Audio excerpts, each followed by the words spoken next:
السلام علیکم ورحمۃ اللہ وبرکاتہ۔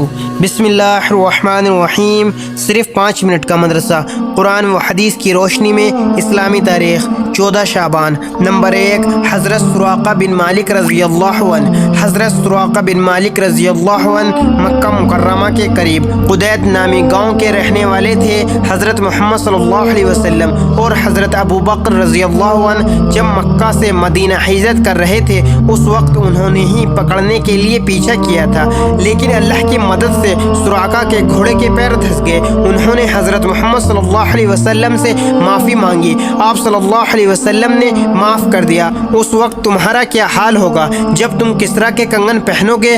سراقہ نے حضرت محمد صلی اللہ علیہ وسلم کے پیچھا کرنے والوں کو روکنے کا وعدہ کیا اور واپسی میں تمام کفار کو بہانہ بنا کر روک دیا۔ جب اس کا یقین ہو گیا کہ حضرت محمد صلی اللہ علیہ وسلم اور حضرت ابو بکر رضی اللہ عنہ مدینہ پہنچ گئے ہوں گے تو لوگوں کو اپنا واقعہ بتایا۔ ابو جہل ان پر بہت خفا ہوا۔ حضرت سراقہ ایک اچھے شاعر تھے، برجستہ انہوں نے شاعری میں جواب دیا کہ اے ابو جہل، اگر تو میری جگہ ہوتا تو تجھے معلوم ہو جاتا کہ محمد صلی اللہ علیہ وسلم ایک سچے رسول ہیں جن کے پاس کھلی ہوئی نشانیاں ہیں، ان کی برابری کون کر سکتا ہے۔ جب مکہ فتح ہوا تو حضرت سراقہ رضی اللہ عنہ نے حضرت محمد صلی اللہ علیہ وسلم کی خدمت میں حاضر ہو کر اسلام قبول کر لیا۔ حضرت عمر رضی اللہ عنہ کے زمانے خلافت میں کسریٰ کا خزانہ آیا تو انہوں نے حضرت سراقہ رضی اللہ عنہ کو کسریٰ کا لباس، تاج اور کنگن پہنائے۔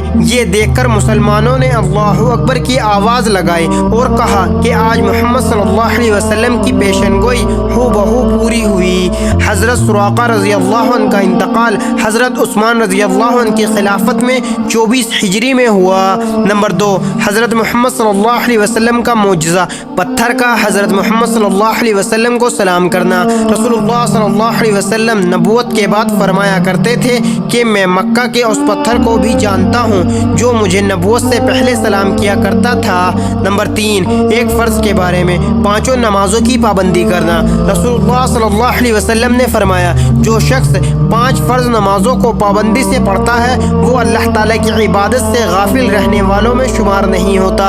نمبر 4، ایک سنت کے بارے میں، رحمت طلب کرنے کی دعا۔ دین پر یا کسی نیک کام پر جمع رہنے اور رحمت حاصل کرنے کے لیے اس دعا کا اہتمام کرنا چاہیے۔ دعا: ربنا لا تزغ قلوبنا بعد اذ ہدیتنا وہب لنا من لدنک رحمۃ انک انت الوہاب۔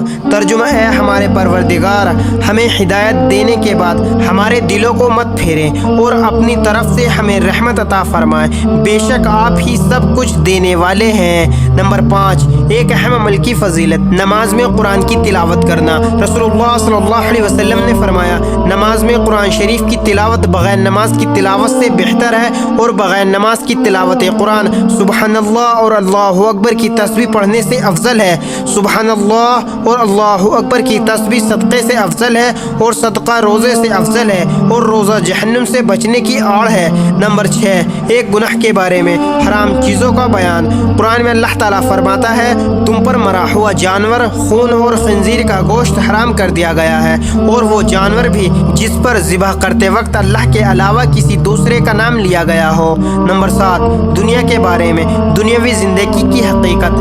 قرآن میں اللہ تعالیٰ فرماتا ہے تم خوب جان لو کہ دنیاوی زندگی بچپن میں کھیل کود اور جوانی میں زیب و زینت اور باہم ایک دوسرے پر فخر کرنا، بڑھاپے میں اور مال و اولاد میں ایک دوسرے سے اپنے کو زیادہ بتانا ہے۔ نمبر 8، آخرت کے بارے میں، جنت کی عمارت۔ رسول اللہ صلی اللہ علیہ وسلم نے فرمایا جنت کی عمارت کی ایک اینٹ چاندی کی ہے اور ایک اینٹ سونے کی ہے، اور اس کا گارا خاص مشک ہے، اور اس کی کنکریاں موتی اور یاقوت ہے، اور اس کی مٹی غفران ہے۔ نمبر 9، طب نبوی سے علاج، بچھنا اور مہندی سے علاج۔ رسول اللہ صلی اللہ علیہ وسلم سے جب کوئی سر میں درد کی شکایت کرتا تو آپ صلی اللہ علیہ وسلم فرماتے کہ تم بچھنا لگاؤ، اور جب کوئی پاؤں کے درد کی شکایت کرتا تو فرماتے کہ تم مہندی لگاؤ۔ نمبر 10، نبی کریم صلی اللہ علیہ وسلم کی نصیحت۔ رسول اللہ صلی اللہ علیہ وسلم نے فرمایا 3 گناہ ایسے ہیں جو سب سے پہلے وجود میں آئے، لہٰذا ان سے بچو۔ نمبر 1، تکبر سے بچو، اس لیے کہ تکبر ہی نے شیطان کو حضرت آدم علیہ السلام کا سجدہ کرنے سے روکا تھا۔ نمبر 2، حرص، لالچ سے اپنے آپ کو بچاؤ، اس لیے کہ حرص پھر ہی نے حضرت آدم علیہ السلام کو درخت کے پھل کھانے پر اگایا تھا۔ نمبر 3، حسد سے بچو، اس لیے کہ آدم کے ایک بیٹے نے دوسرے بیٹے کو حسد میں قتل کر دیا تھا۔ اللہ تعالی ہم سب کو ان پیاری حدیث مبارکہ پر عمل کرنے اور اپنی زندگیوں کو سنوارنے کی توفیق عطا فرمائے، آمین۔